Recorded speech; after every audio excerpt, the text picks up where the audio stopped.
Thank you, sir. May I now invite our panel moving ahead and discussing the challenges and opportunities in water and energy. For the moderator, Mr. Anand Swaminathan. The panel members, Engineer Ali Abbas Yusuf Sani, Project Development Manager, Laya Power Station, Mr. Lalu Samuel, Chairman and Managing Director, Kingston Holdings, Mr. Keshav Das, Chief Engineer and Head of Kerala State Electricity Board, and Mr. Tausif H. Faruqi, Chief Executive Officer, Alta Consulting Limited, Abu Dhabi. Good morning, everyone. Thank you, Dr. Rashid, for giving us the opportunity. And on behalf of Alim Knowledge Center, I take this opportunity to introduce the panel members as well. Engineer Ali Abbas Yusuf Sani, Project Development Manager, Laya Power Station, Sharjah Electricity and Water Authority.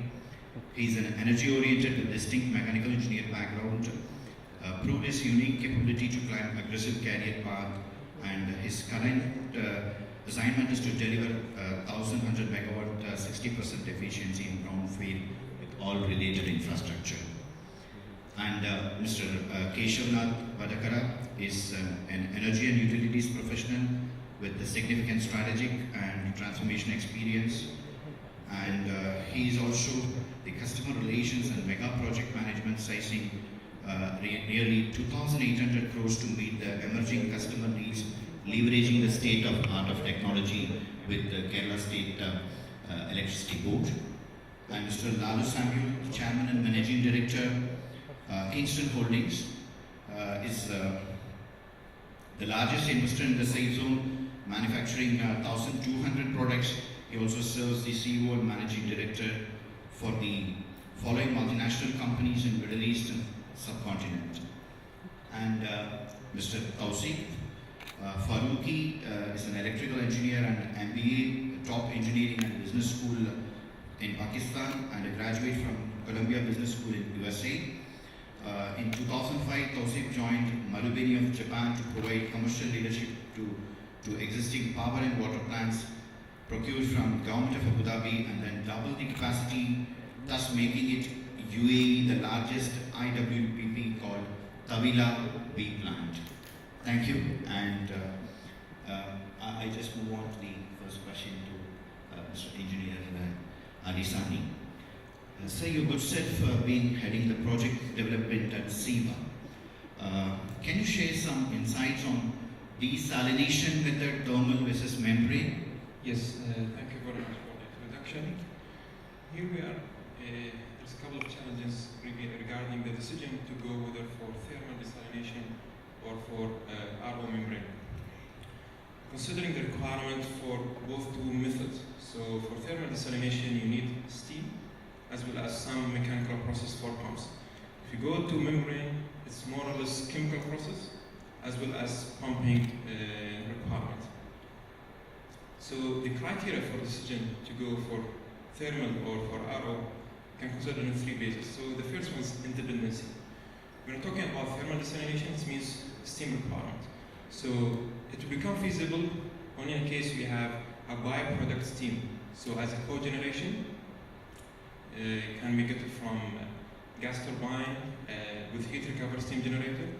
In this case, you can get a byproduct steam to supply the steam requirement for desalination.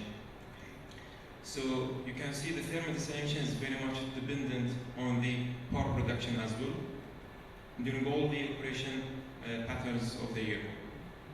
When you're discussing about the RO, as is, it's a chemical and electrical process. It's just depending on how much available chemical material in the market and the power from the grid. So you can consider this is very much independent from the power production.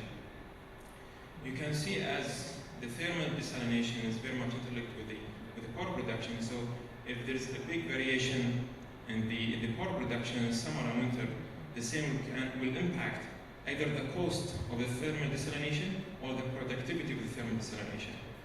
On the other hand, the RO membrane technology is not really affected by the power generation.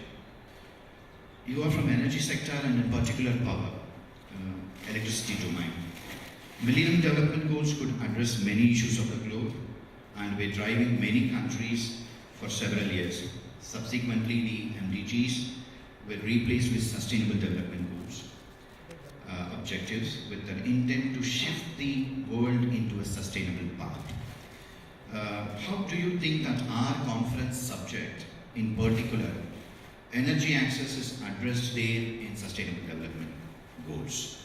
And what are the potential areas of energy issues that you think are relevant and contemporary to our focus and discussion for today? I should say that this conference has picked up the very right, topical, contemporary and most appropriate themes. As you all might be knowing, the global call is on the sustainability. Everybody here will appreciate the 17 Sustainable Development Goals, which every country, state and nation as a globe has to take.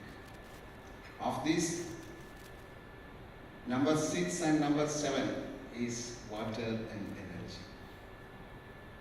No doubt, the whole world, the people, for a prosperity, for their comfortable living, they need this planet to be saved for the generations to come.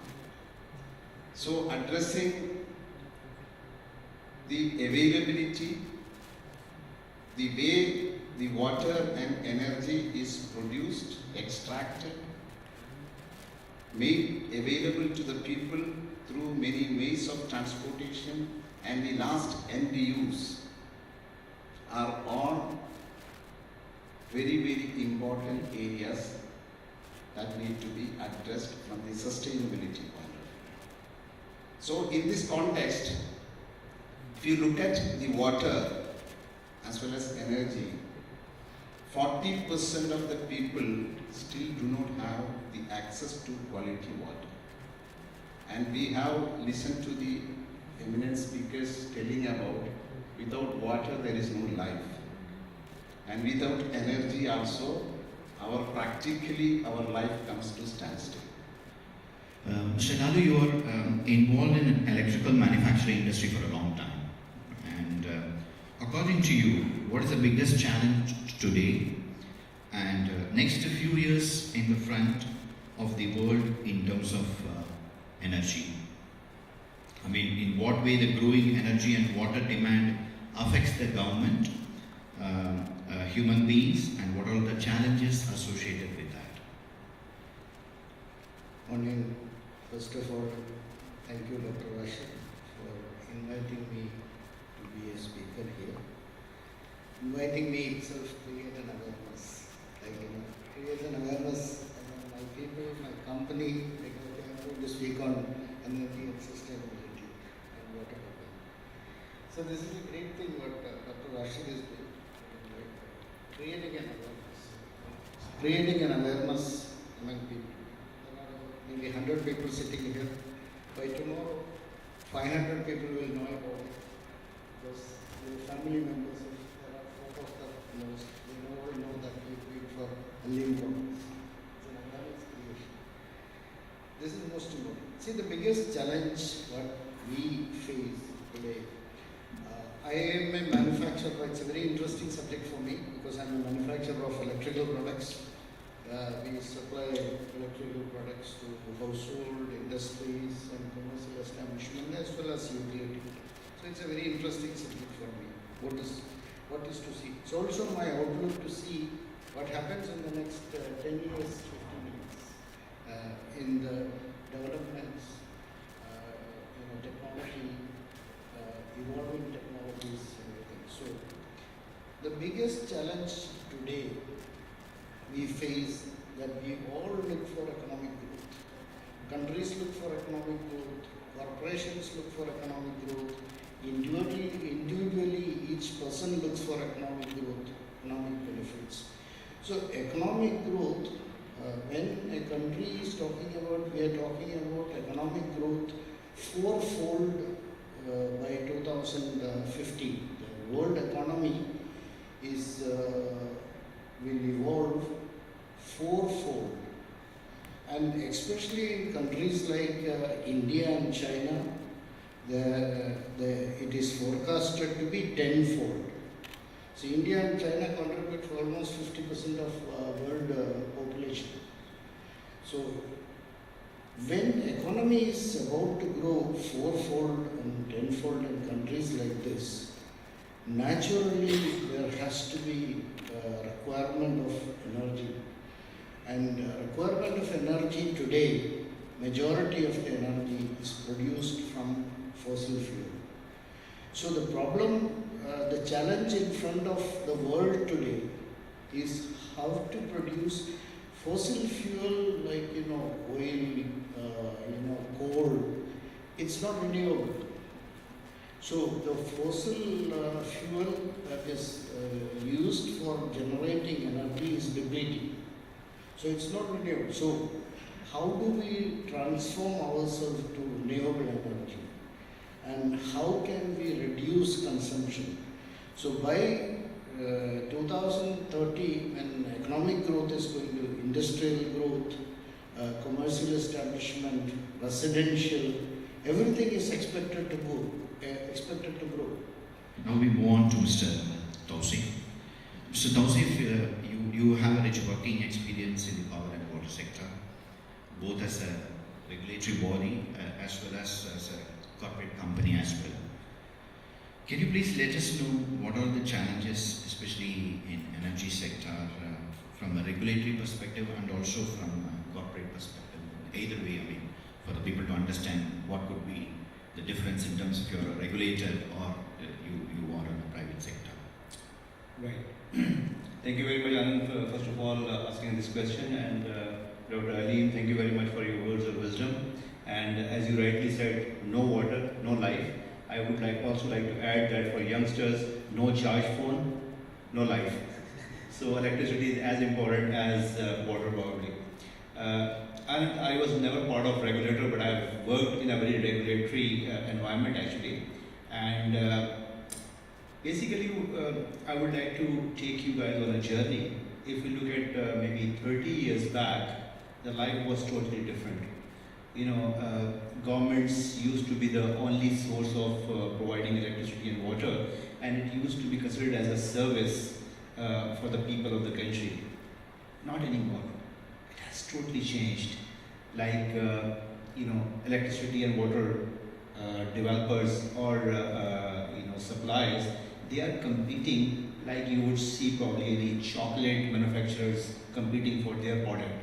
Rightly so, because at the end of the day, competition benefits the consumer.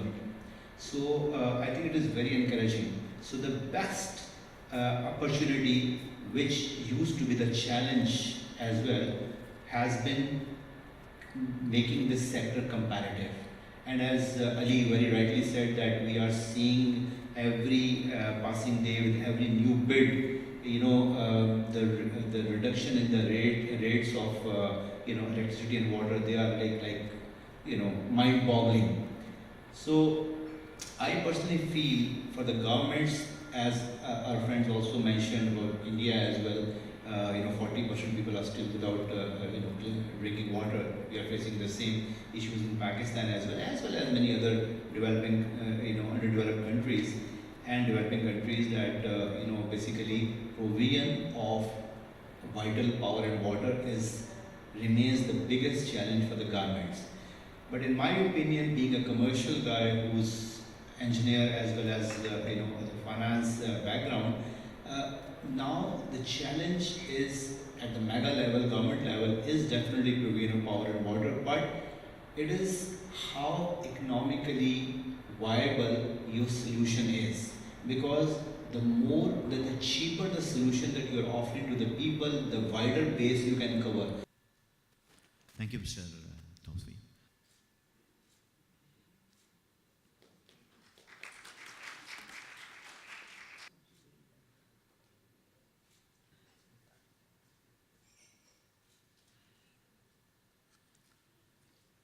Mr. Lalu Samuel, Mr. Keshav Das,